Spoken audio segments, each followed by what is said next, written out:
Coucou les amis, et bienvenue dans ce nouvel épisode de la classe du professeur Dodovos, consacré aujourd'hui au fameux limit breaker, puisque comme vous avez dû le voir, avec la dernière mise à jour, on a les limit breakers qui sont arrivés, et aujourd'hui la quête pour enfin pouvoir réunir les objets, alors je crois que ça s'appelle des éthers, qui permettent du coup de pouvoir dépasser en fait la limite d'un héros, puisque maintenant on pourra, que ce soit des 3, des 4 ou des 5 étoiles, peu importe, on pourra en fait leur faire passer une limite supplémentaire qui permet déjà de gagner des stats et aller en plus leur faire gagner 5 niveaux de plus. Donc du coup on va avoir des héros qui vont devenir extrêmement forts, bien plus forts que ce qu'ils étaient auparavant, donc c'est très intéressant, mais c'est également très coûteux en ressources, notamment, enfin en ressources et principalement du coup avec ces fameux éthers, j'y reviendrai là-dessus un peu plus tard, étant précisé qu'apparemment il y aurait une quête comme ça qui permettrait d'avoir des éthers à peu près une fois par mois, sachant que bien évidemment chaque fois c'est une couleur différente, donc du coup là c'est les bleus, sachant que une quête n'est pas suffisante pour vous permettre de maxer, enfin de limite breaker un 5 étoiles, donc ça veut dire qu'il faudra soit deux quêtes, soit sinon vous avez la possibilité, si je suppose vous êtes très chanceux, de pouvoir avoir des éthers également, pas n'importe où, pas dans tous les loots manifestement, mais seulement ce qui est dans les guerres d'alliance, c'est dans les tournois raids. Moi j'avoue que les tournois raids c'est quelque chose sur lequel j'avoue j'ai pas trop misé dessus parce que j'ai un deck qui est limité et qu'à un moment faut que je choisisse en fait les zones du jeu que je vais utiliser plus particulièrement, et les tournois c'est ce que j'ai un peu délaissé et je me dis que finalement c'était peut-être pas une bonne idée, puisque vous voyez, bon les guerres d'alliance donc on a notre coffre assez régulièrement, mais bon les loots sont pas fous et puis surtout on en a pas très souvent. Par contre les tournois raids il y en a mine de rien un par semaine, donc je sais pas s'ils seront généreux en éther ou pas à l'intérieur, mais d'un coup ça devient plus intéressant. Donc sinon, vous ne pourrez pas monter un 5 étoiles à l'issue, en tout cas de cette quête-ci. Il faudra soit avoir de la chance au niveau des loots, soit attendre en fait, du coup, s'il y en a un par mois, sachant qu'il y a 5 couleurs, va falloir attendre 5 mois de plus, ou 6 mois, pour pouvoir monter un 5 étoiles. Donc c'est quelque chose qui va pas se faire tout de suite. Voilà pour ce que je voulais vous dire à ce niveau-là. Sinon, c'est des quêtes qui sont particulières, qui sont quand même, mine de rien, difficiles, donc j'ai pas encore fait le dernier niveau, comme vous pouvez le voir. La particularité, en tout cas sur cette quête pour les héros bleus, particularité qui fait que les héros de glace ont en fait une sorte de bonus assez important, puisque comme vous pouvez le voir, alors il est marqué tous les 5 tours, mais en fait tout dure 5 tours et c'est renouvelé tous les 5 tours, donc en fait c'est tout le temps.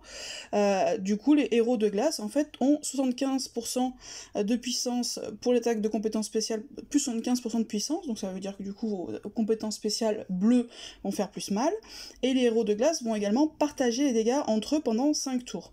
Donc du coup c'est assez intéressant, ça vous permet, si vous mettez un certain nombre de héros bleus, du coup de diluer en fait les dégâts. Mais c'est aussi des quêtes qui sont très difficiles. Pourquoi? Et là-dessus, je ne peux que vous inviter à regarder ce tableau avant d'attaquer, notamment sur des quêtes difficiles comme celle-ci, si votre deck est un petit peu limité. C'est très important de se préparer avant de faire ces niveaux-là, surtout qu'ils sont très coûteux en énergie, donc si on se loupe, on n'est pas super content de devoir les refaire. Et on s'aperçoit de quoi? Déjà, on s'aperçoit qu'en fait, les monstres, ce sont tous des ennemis d'élite. Donc ça veut dire que même les petits monstres que vous avez avant d'arriver au boss, ils vont tous avoir une compétence spéciale. Et donc ils vont tous régulièrement non seulement vous faire des attaques normales, mais également vous faire plus mal avec leurs compétences spéciales. Compétences spéciales qui sont pas non plus complètement anodines, puisqu'on va trouver donc ces deux petits ennemis-là. Et donc un il fait 400% de dommages, bon ça fait mal mais bon admettons.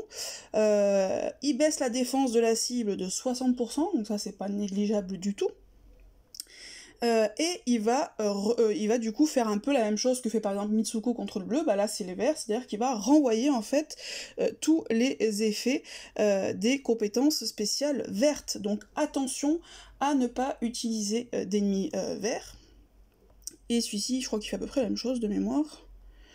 400%, ouais, voilà. Ah oui, ce dont je vous ai pas parlé et qui est très important, c'est que ça baisse le soin de 75% pour 5 tours, et ça ne peut pas être cleansé. Donc ça veut dire que le héros qui est touché, grosso modo, les soins vont plus lui faire grand chose, et pendant 5 tours, donc ce qui est quand même, mine de rien, très très long. Donc ça, il faut anticiper, et c'est, je trouve, du coup d'autant plus intéressant de mettre des héros bleus, puisque en fait le héros pourra peut-être pas être soigné, mais au moins s'il prend des dégâts, en fait ça va être dilué avec tous les autres tous ces autres coéquipiers, et donc du coup ça va permettre de le faire survivre un peu plus, le temps de pouvoir le soigner, puisque si vous faites un soin avant les 5 tours, il n'aura pas grand chose. Donc ça c'est très important. Ah oui, autre chose de très important dont je vous ai pas parlé, donc effectivement les héros bleus sont boostés de votre équipe. Par contre, et autre chose d'extrêmement important et de beaucoup plus de très gênant, c'est que les adversaires ne peuvent recevoir aucun effet de statut. Donc ça veut dire quoi? Ça veut dire que certains héros vont devenir complètement inutiles. Moi par exemple, je m'étais dit au début, ah bah super, de toute façon comme je fais d'habitude, je vais utiliser par exemple mon Alfric pour bloquer les CS, puisqu'on a des ennemis d'élite. Bah ouais, mais sauf que du coup, les effets marchent pas, donc en fait l'effet de blocage des CS de Alfric ne va pas marcher non plus. Idem pour Proté deviendra même complètement inutile, puisqu'il fait que des dégâts de poison, et il bloque le mana. Donc comme ni l'un ni l'autre ne peuvent s'appliquer, c'est beaucoup moins utile. Donc attention à ça, attention aux héros que vous prenez. Pour le coup, moi par exemple, j'utilise Vela. Vela, honnêtement, alors bon, j'ai pas grand chose d'autre, donc je la mets quand même dans mon mono bleu, parce que ne serait-ce au moins que pour ses dégâts de tuiles, mais Vela, son effet principal, c'est quand même déjà de baisser l'attaque de tout le monde et de faire des dégâts d'eau. Du coup, ni le debuff d'attaque, ni les dégâts d'eau ne fonctionnent. Donc Vela est beaucoup moins utile également. Donc voilà, donc faites bien attention à tout ça. En résumé, qu'est-ce qu'il faut retenir? Attention à pas mettre de héros verts offensifs dans votre équipe. Pourquoi pas mettre un Heimdall ou quelque chose comme ça y a pas de difficulté. Par contre, dès lors que vous mettez un héros offensif, vous allez vous prendre la CS dans la tête. Donc ça, c'est à éviter. Privilégiez bien évidemment les héros bleus. Plus vous en avez, plus vous allez dispatcher les dégâts, donc ça c'est très important. Et du coup, les héros qui font uniquement des effets ou beaucoup, en tout cas, où la majorité de la CS est fondée sur des effets, ça va pas marcher, vous n'allez pas non plus pouvoir mettre des buffs d'attaque ou ce genre de choses. Donc ça aussi c'est gênant et c'est à prendre en compte. Sachant que le dernier stage est quand même, mine de rien, costaud, hein, puisque vous avez 4 vagues d'ennemis, si je comprends bien. Ouais, je crois que c'est ça, hein. 4 vagues d'ennemis avant les boss, donc des ennemis d'élite, encore une fois, hein, donc qui font des CS, donc pas n'importe quels ennemis. Et des boss, là pour le coup, vous en aurez 2 à la fin. C'est une étape, mine de rien, qui demande, enfin en tout cas c'est annoncé comme demandant 4800 de puissance, hein, donc c'est pas non plus n'importe quel petit ennemi. Donc il faut prévoir des équipes en conséquence, et il faut également s'équiper en objet en conséquence si vous êtes un petit peu juste. Donc voilà, donc encore une fois, quand vous faites une étape comme ça qui est difficile et qui est en plus extrêmement coûteuse en énergie, n'hésitez pas à bien regarder. Déjà, il faut toujours lire. Alors, je sais bien qu'on n'aime pas toujours lire, mais c'est hyper important, il faut toujours lire les petites lignes. C'est là-dedans, c'est dans le diable se cache dans les détails, donc ça c'est très important. Et ne pas y aller comme des gros bourrins. Donc moi c'est mon équipe, alors encore une fois une équipe qui est pas vraiment, qui est pas extrêmement forte, mais au-delà de ça, qui est pas trop adaptée à cet événement-là. Malheureusement en bleu j'ai pas trop le choix. Ah oui, je vous ai pas parlé des CS des boss, c'est important quand même mine de rien, puisque les CS des boss, ils vont avoir notamment une particularité, ils vont faire des dégâts, alors je sais pas si les deux, je crois, font pas tout à fait la même chose. Ils vont faire des dégâts, très bien. Par contre, ce qu'ils vont faire, c'est qu'ils vont, comme le fait le chapelier, ils vont en fait récupérer tous vos buffs qui sont cleansables, et du coup, ils vont vous les piquer. Par exemple, moi, mon Kirill, du coup, si j'ai un boost d'attaque et un boost de défense, ça veut dire qu'ils vont me le piquer et se le mettre à eux-mêmes. Donc c'est pour ça aussi que j'ai mis ma Sonia, pour pouvoir du coup dispeller ça si jamais ça arrive.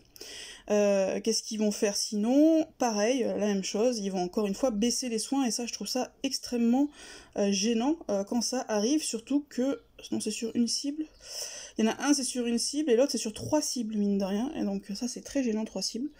Donc il y en a un qui a fait un petit peu moins mal, ils vont faire des sbires, ça à la limite pourquoi pas, mais voilà, donc c'est des CS aussi qui sont quand même mine de rien extrêmement embêtantes. Comme je vous l'ai dit, mon équipe elle est pas optimale pour plusieurs raisons. D'une part, comme je Vela, c'est pas, voilà, après moi je l'utilise pour ses dégâts de tuiles, hein, voilà, et puis parce que j'ai pas encore une fois grand chose d'autre. Ma Glenda perd aussi pas mal de son utilité, puisque alors elle cleanse, donc ça c'est bien, notamment par exemple le debuff de défense, je pourrais le cleanser. Par contre la baisse de soins, ça c'est pas cleansable, donc du coup ça ne servira à rien. Et surtout il y a un autre de ses effets qui ne sert plus à rien, c'est elle augmente en fait les dégâts des compétences spéciales de 40%, sauf que ça en fait, du coup ça sert à rien, puisque de base les héros bleus dans cette quête ont justement des dégâts de compétences spéciales qui sont augmentés, et qui sont augmentés davantage que 40%. Donc voilà, donc c'est un peu moins utile. Richard pareil, son debuff d'attaque ne sert à rien. Donc voilà, mon équipe est pas forcément hyper optimale, mais bon. On va voir quand même si ça passe ou pas. Niveau objet, alors pour l'instant j'ai pas eu besoin d'en utiliser, mais là je crains un petit peu. En général c'est le début en fait, je trouve que le début est difficile parce que vos CS ne sont absolument pas chargés, vous n'avez pas eu le temps du coup de travailler votre puzzle, donc vous arrivez, si vous avez un bon puzzle, bon bah ça se passe pas trop mal, si votre puzzle est pas bon, bah du coup ça devient beaucoup plus compliqué. Donc moi par exemple, sur l'étape d'avant, j'ai pas eu de difficulté parce que mon puzzle au début était correct et donc j'ai pu rapidement notamment faire de la place au niveau des adversaires. Par contre, sur l'étape d'encore avant, qui était censée être quand même plus facile, bah, j'ai galéré au début, puisque bah, je n'avais pas de puzzle, donc j'ai dû envoyer pas mal de tuiles, et je me suis pris du coup pas mal de CS en réponse, et notamment des CS qui bloquent les soins, et pendant 5 tours, donc ça a été un peu compliqué, on va dire. Qu'est-ce que je vais mettre? Alors sablier, j'ai pas encore utilisé, j'espère que ça fonctionne, je ne sais pas. Par exemple, les flèches, bah, du coup, ne fonctionnent pas. Enfin, les flèches, vous allez en mettre sans dommage, mais vous ne pouvez pas aveugler, puisqu'ils sont...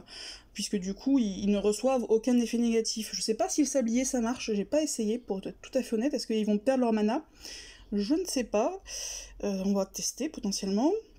Est-ce que je prends de la vie, du mana? Je sais pas trop, en fait.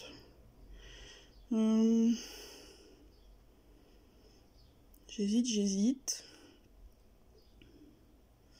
Bon, on va y aller comme ça. On va y aller comme ça. Allez, on va essayer, puis on verra bien. Alors, bon, ça commence pas trop mal niveau puzzle. Déjà, ça c'est bien.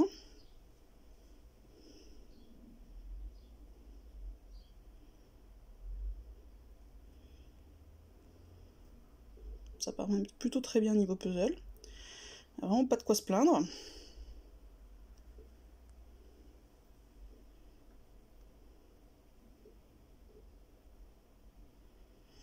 Donc là, je vais essayer de me faire remonter un peu, vu que lui est pas chargé pour l'instant.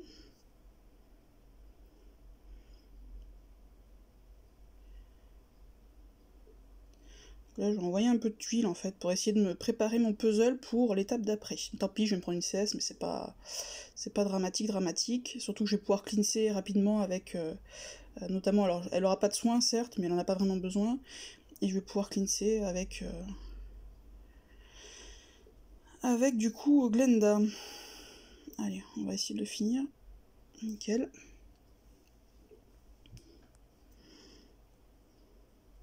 Donc là, vous voyez, j'envoie Glenda. Donc normalement, elle booste de 40% les CS. Ah bah du coup, en plus, ça me... Oh, ça se cumule pas, en fait. En fait, du coup, j'ai perdu un boost. C'est encore pire que ce que je pensais. Bah du coup, c'est même pire que ce que je pensais. Puisque en fait, du coup, je pensais que la CS de Glenda était en fait, entre guillemets, absorbée et ne fonctionnait pas, mais c'est pire. Puisque du coup... je n'ai que 40% alors que je devrais avoir 75%. Donc, note pour moi-même, faire Glenda après. Vous voyez, bon, du coup, j'avais pas fait attention sur les niveaux précédents, ça c'est le problème quand on est un petit peu à l'aise sur les niveaux précédents, c'est qu'on fait pas trop attention.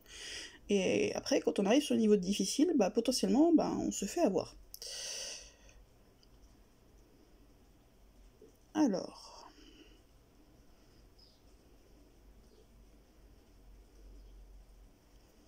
donc là, on va essayer... moi, ce que je fais, c'est que j'essaie de les liquider au fur et à mesure pour éviter les CS. Au maximum, en tout cas.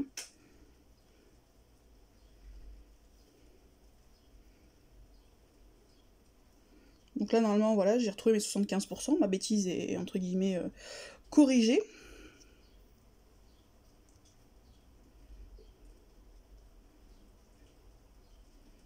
Donc ça, c'est plutôt cool, parce que comme ça, je vais pouvoir soigner, en fait... voilà, là, c'est pas mal, parce que j'ai pu les soigner correctement, vu qu'aucun n'avait, du coup, de baisse de dégâts. Là, comme j'ai pas prévu de les soigner tout de suite, ce que je vais faire, c'est que je vais envoyer un petit peu de tuile. Pour, encore une fois, me préparer, en fait, mon puzzle pour la suite. Voilà, vous voyez, pour l'instant, je prends pas beaucoup de dégâts, il est tout seul, même si j'ai un debuff de défense, c'est pas dramatique non plus. Bon, je préférais que mes bleus sautent pas, hein, je préférais que ce soit une autre couleur qui saute, mais bon, c'est pas grave.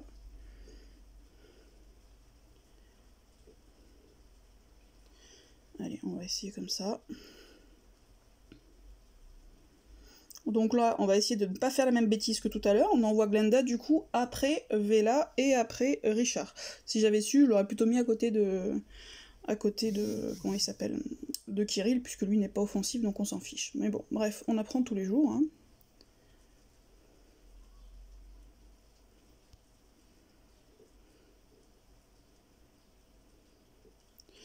Peut-être même me la garder un peu en stock, en fait.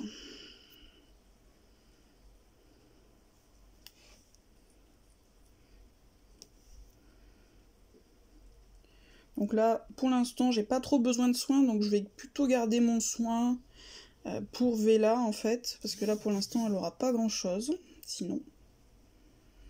Est-ce que je m'en tuerais pas un quand même avec Glenda? Allez, on va essayer de faire ça. Voilà, comme ça, je vais me liquider celui-là, ça va me faire de la place sur le puzzle pour pouvoir manier tranquillement. Puis là, je vais patienter un petit peu, le temps que... Du coup, d'avoir un peu de puzzle. Puisque là, quand même, c'est très vert. Ce qui m'arrange pas vraiment. Donc là, vous voyez le debuff de soin de... comment elle s'appelle de Vela est parti. Donc je vais en profiter pour faire mon petit soin. Même si, bon, elle n'a pas énormément besoin. Mais mieux vaut le faire tout de suite parce que là, je vais pas tarder à déclencher en fait la CS du petit héros.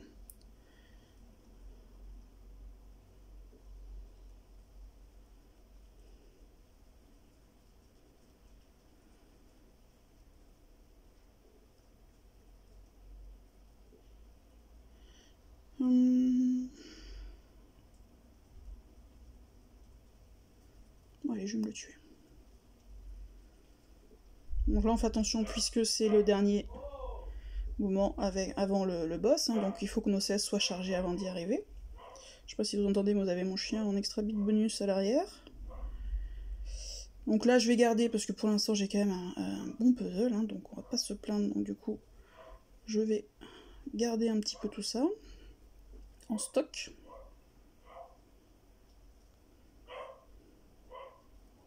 Non, merde, je pensais que ça le tuerait, ça. Tant pis pour moi. Vous voyez, mine de rien, enfin les dégâts, je trouve que ça va quand même assez vite, hein. Là, j'étais pas mal en vie, et mine de rien, avec le debuff... Bon, alors du coup, en plus, je peux ni soigner Kirill, ni soigner Glenda. Donc, mine de rien, ça fait mal quand même. Donc là, ce que je vais peut-être faire, c'est que je vais me faire ça. Ok, bon, les deux sont morts, donc ça c'est bien. Alors, on en est où?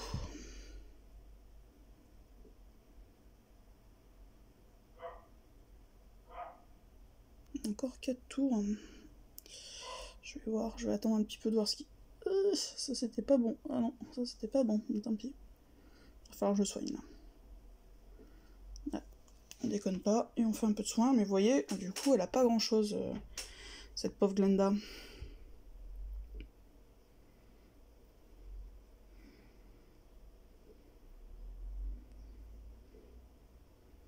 Ah zut, mon diamant. Qu'est-ce qu'on va faire ensuite?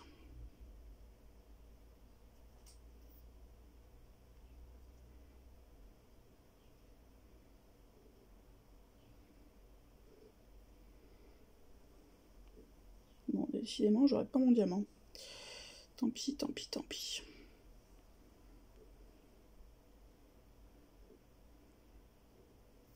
Donc là, ce qui est bien, c'est que je vais pouvoir soigner tout le monde. Donc encore une fois, on va essayer... Alors là, ce que je vais faire, c'est que je vais essayer de concentrer un peu mes tirs sur un. On n'envoie pas Glenda pour éviter de se baisser, du coup, comme un idiot, les dégâts des compétences spéciales. Enfin, en tout cas, celle de Vela et de Richard. Pas beaucoup de dégâts, quand même, hein. Ah, mince, j'ai oublié d'envoyer Glenda. Quelle idiote. Pas grave.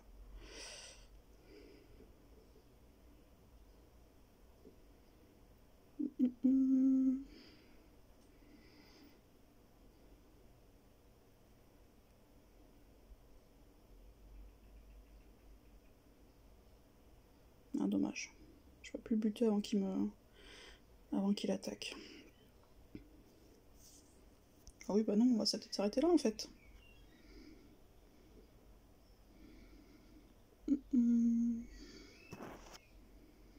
Donc on va se le liquider. Et en profiter du coup pour enlever les bonus de celui d'à côté.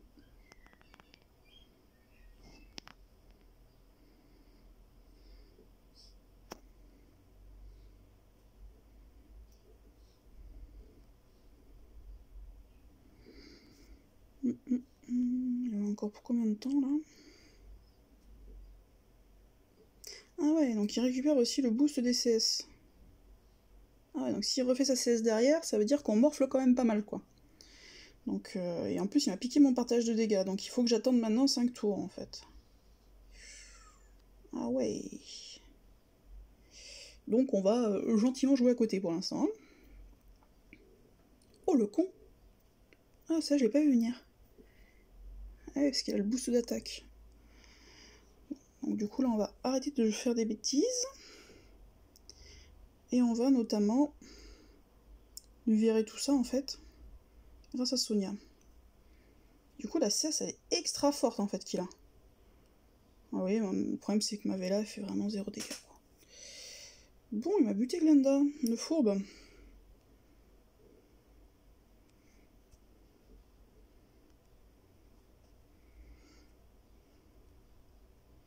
C'est vrai, je suis quand même, mine de rien, assez contente d'avoir pu, comment dirais-je, préparer un peu mon puzzle, préparer les choses avant d'arriver au boss, parce que si j'avais pas pu éliminer rapidement celui de gauche, je pense que ça aurait pu commencer à être vraiment compliqué en fait. Là, ça s'est assez bien fait, mais bon. Par exemple, la Glenda, je l'ai pas vu venir là, quand il m'a fait 900 de dégâts d'un coup, là, j'avoue. C'est vrai qu'elle avait plus le partage de dégâts, donc du coup, forcément, elle s'est tout pris de plein fouet. Et voilà. Donc bon, ça c'est fait. Donc c'est pas d'une difficulté impossible, mais mine de rien, c'est quand même, je trouve, relativement costaud, et je pense que pas mal de petits comptes auront du mal à le finir. Maintenant, s'agissant du coup des éthers, parce que la question, ça va se poser maintenant de comment je les utilise.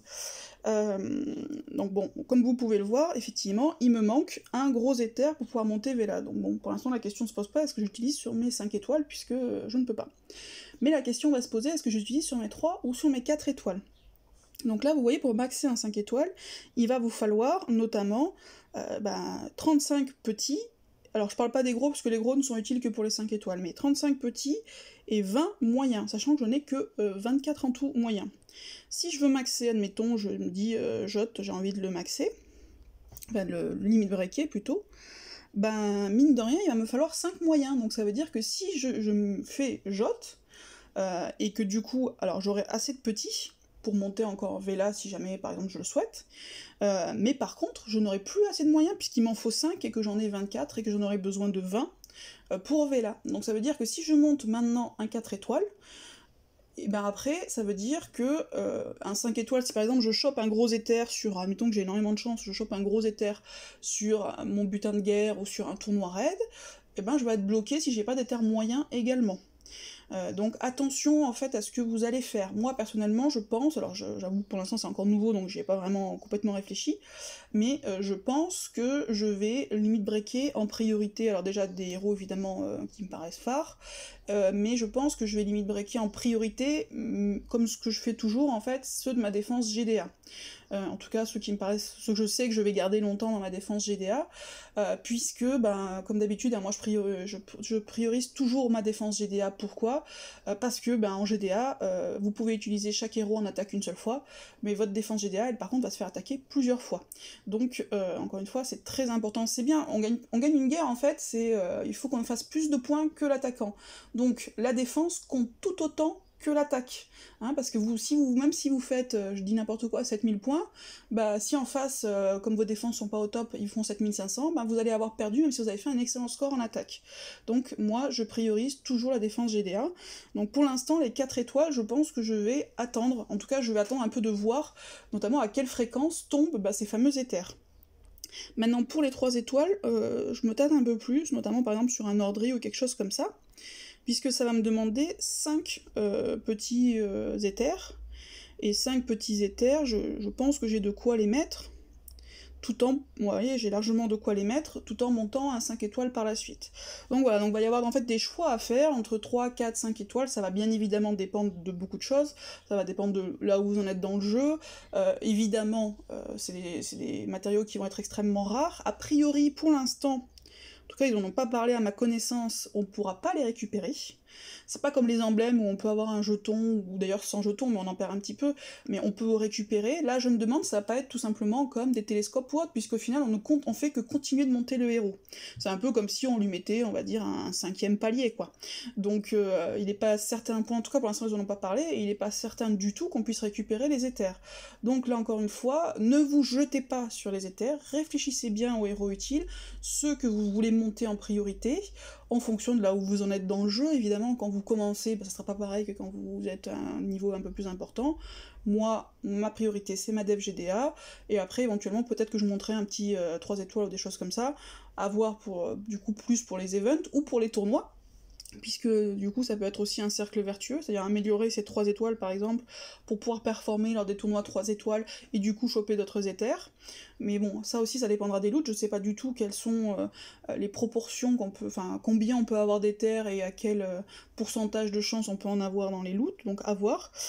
Mais attention notamment sur les 4 étoiles, si vous montez un 4 étoiles, vous êtes bloqué après pour monter un 5 étoiles, même si vous chopez un gros éther dans un loot. Vous serez bloqué sur les moyens. Donc à voir là-dessus. En tout cas, ce que je peux vous dire, c'est de faire très très attention, et j'ai envie de dire de réfléchir avant de les utiliser, comme toujours. Voilà, bah écoutez, j'espère que ça vous aura été utile, et je vous souhaite une bonne fin de journée. Ciao les amis!